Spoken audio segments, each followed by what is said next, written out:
Welcome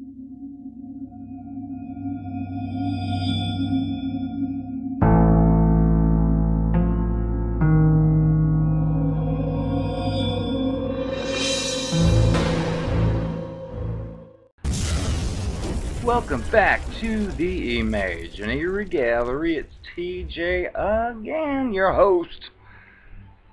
And we're going to talk about counter manipulation again. Surprise. You see, the reason for all this counter manipulation craze is I was thinking about situations I went through and thinking about the way I dealt with these situations, and then of course thinking of Sasha Sloan's videos where she brought up the term counter manipulation and thought, well, I've done that and I've done that a lot. And I guess it's probably some kind of natural mechanism that came about in my head because I didn't think consciously, this just happened, I'm going to counter manipulate. It didn't happen like that. Instead, it just kind of came naturally. And as I've mentioned before, counter manipulation is not something people recommend that you actually do, especially if you're actively involved with a potential cluster B creature. But I'd mentioned in another video that sometimes if you're trapped or you're stuck and you just can't easily just run away from wherever you're at, it can be a defense to use against the aggressor, because if you're dealing with a covert narcissist or a covert cluster B of any kind, you're kind of trapped because in your interactions, the person's like perfectly normal and you're the one who's wrong, even though you can see through it at a certain point. You can realize that he's just playing that way. He knows what he's doing because you were there the whole time, and then all of a sudden the person's behaving the polar opposite as before, but they want to gaslight you into thinking that you're mistaken, and you're not. And that's where I found myself. So I figured I would bring up an example of the counter manipulation. And it's not going to save the day, but at least it will let you walk away with a little integrity, especially with these monsters who basically do not even care that you're alive, except for if you have something to offer them that they want at the moment. But I will just give a tiny little history just so you know where I was, because I've said before, you don't want to do this, but if you're trapped, well, here's where you're trapped. Who am I? I'm TJ. But no, when I was like in high school and I went to college and I went away to my own apartment, I don't know where it came from, I had a particular idea in mind, probably from looking at people I knew and seeing their circumstances, where there'd be these kids who left their home and went to stay here at this apartment, and then they were kicked out and had no money, had no place to stay, and I just made some kind of standard for myself at one time to think, you know what, my number one goal when I become adult, as far as getting out of high school and all that, is I want to be 100% self-sufficient. I do not want to be one of those people who's 50% self-sufficient and then find somebody who is 1,000% and says, oh, I want to be with you. I just never, because that's not guaranteed. Sure, you might be able to get yourself in there, but how are you going to maintain it, especially if you're that fake? They're going to catch on.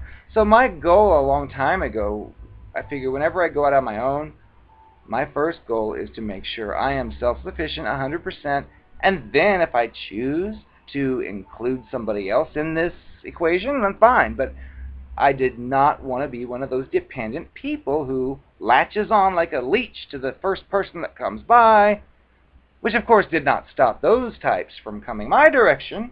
And I thought, no way, you're not going to benefit off the hard work I did. You get yourself in the same situation and we'll talk. Because so many people out there are out there just to find a host, someone to take care of them while they sneak around behind the scenes. And this is totally off subject because I have ADHD. I'm mentally ill, aren't we all? But you just heard that history. Well, we won't go into terrible detail, but That's how I was. And I was on my own for like 5, 6 years, maybe more. And I had one person like move in temporarily and knowing it was leaving town. And I'd never really toyed with the idea of like bringing another person into my like personal world. But there were moments.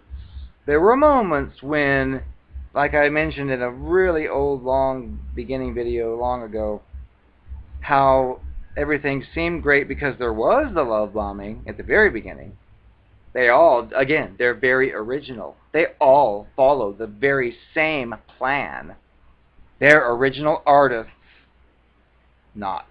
But anyway,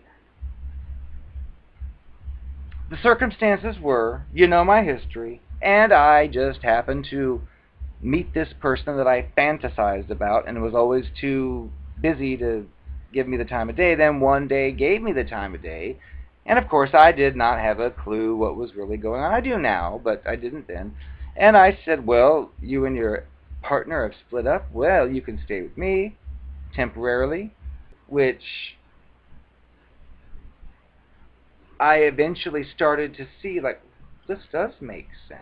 Oh my, you're going to pay half the rent. Oh, I've got more money for this bill. Oh, and I was, of course, indoctrinated to a scam. But that's not the point of the video here. Is counter manipulation, which I promise we'll get to. Gosh darn, it's been how many minutes? But some people are cluster B, and they're not really adults. They've never really grown up. They've never really learned to deal with real life situations in like a diplomatic way. And that is what I found myself involved with. For example, he expected me home at a specific time. I didn't get home till like 15 or 20 minutes later, and he was upset. But a normal, whatever, well, non-cluster B person, if they're upset, they would say, I'm so upset that you came back so late. Oh, I thought you'd be here 15, 20 minutes ago and you're not here. It's really bothered me. Oh, but that's not what you get from the cluster B blank face. You get, you are a blank. You are a this. You are a that. And it's like sick. And if we go back to my background, I worked in the collection department for many, many years on the phones talking to customers who called in, and I'd say whatever, and I heard every cluster B example in the book, which I think is probably what prepared me for this type of forum to discuss, because I discovered it in real life too. The deal is this: whoever customer A borrowed $1,000, meaning they got a credit card. Customer A didn't pay their credit card. Customer A is 3 months delinquent.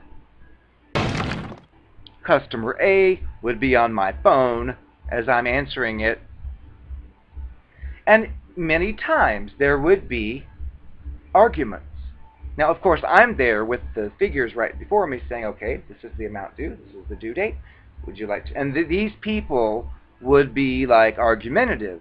You people called me and talked to my mother. How dare you? And that's not what we're talking about here. And it's like the same type of conversation with the cluster B, like when you catch them spending the night with a hot stripper, and you're like, you told me you would never spend the night with a hot stripper, and you did. And they'll be just like these customers.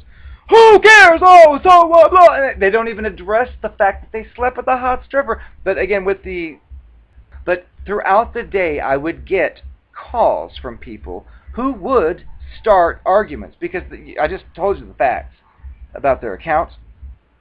But these people are just like the cluster B people. They want to discuss everything else but the whole matter at hand. So here I am like, okay, I show you owe this payment. Would you like to take care of it? No, you people did this to me. I'm going to sue you. How dare you call me? And okay, if you can pay for that attorney, then why don't you just use those funds to pay the $100 that you owe? But again, I just dealt with that kind of crap daily. So I was well versed in irrational arguments. irrational hostility.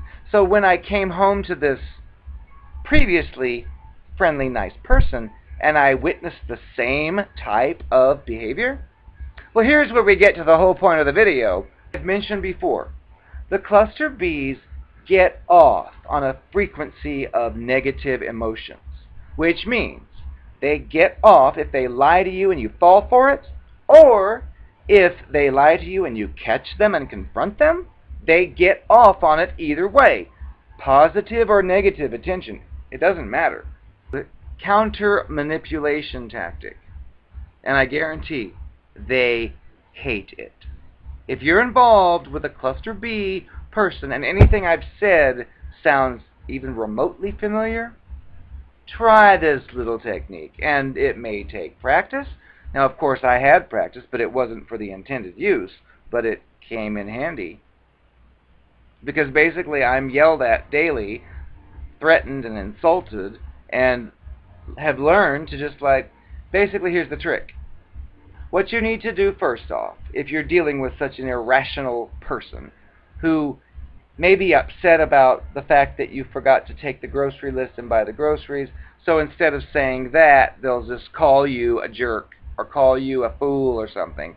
Well, what you do first step is when they're assaulting you verbally, they're talking and saying stuff, but of course it's nonsensical and it's not related to the actual problem, but doesn't matter. You go with what you have. So when this person is basically saying you're a this, you're a that, what you do is you listen to the exact words they're saying literally.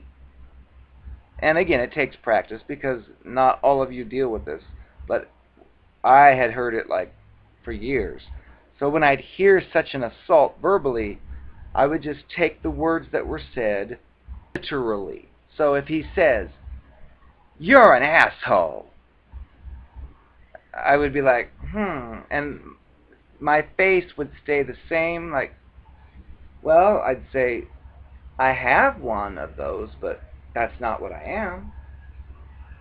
And that drives them crazy because they're calling you that name with aggression, and I've confirmed this later because here's the conversation I got. We once were talking about our arguments, and I said, "You are so verbally abusive sometimes." And it's I work with that crap all day. There's no way I'm going to come home from that and then engage in the same type of crap with you. So when you yell and call me names, I just say, well, you know what? I have one of those, but that's not what I am completely. And he confessed and said, "I know, and that makes me even more angry. I just want you to yell back and scream." And I'm like, "I beg your pardon," which confirms my later discovery that the cluster B gets off on negative energy. So, positive too, but they want that kind of reaction because it lowers the dimensional levels, so it gets them off. And here I was not even knowing that I was counter-manipulating this person by not reacting, which he probably didn't expect. He probably thought all he had to do was call me a this and call me a that and yell, and I would be like, "Yeah!" And I don't do that crap because I worked in that business, so I would be like, "Sorry, I hear that crap all day. But you said I was a what hole? No, I've got one and I need to wipe it right now. And you can wipe it for me after this." But no, they say stupid things that aren't even logical. They're just angry to at least act like they act. You might as well fight fire with fire because logic doesn't work. So if they're pulling this retarded arguments instead of addressing what's really bothering them, they're just calling you a this and a that. Learn to keep a straight face like they do when you catch them lying, or they should be embarrassed, and just "Oh no, I'm not a bastard. I know who my father is." And do not show the hatred and evil that they're doing, because that's what they want to get off. And of course, warning you, this is only for use if you're going to be out of there soon, because if you do keep that straight face and you do just like they do, they can't take a taste of their own medicine. So they will have plans to punish you, which they may pretend at the moment that everything is just fine or neutral, but believe me, they've got something up their sleeve for you later, and that's the way these people operate. So, to recap in a nutshell, the cluster B disordered person loves to try to engage you in verbal warfare. And their intended result is to assault you verbally, call you a name, when really the root of it is they're upset about something, but they're such a child, they don't know how to actually express that in an adult manner. So, rather than tell you what it is they're upset about, they would rather just call you a bunch of retarded names.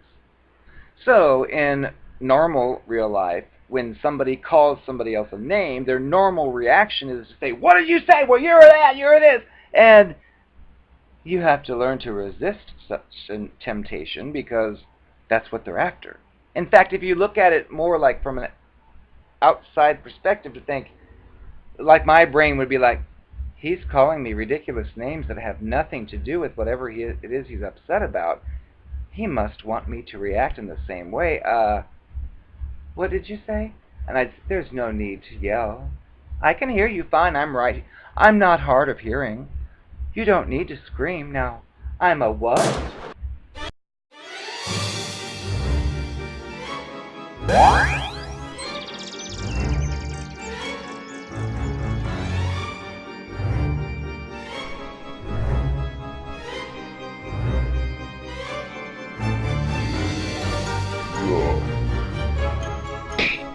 My name is Courtney Love, and I love you.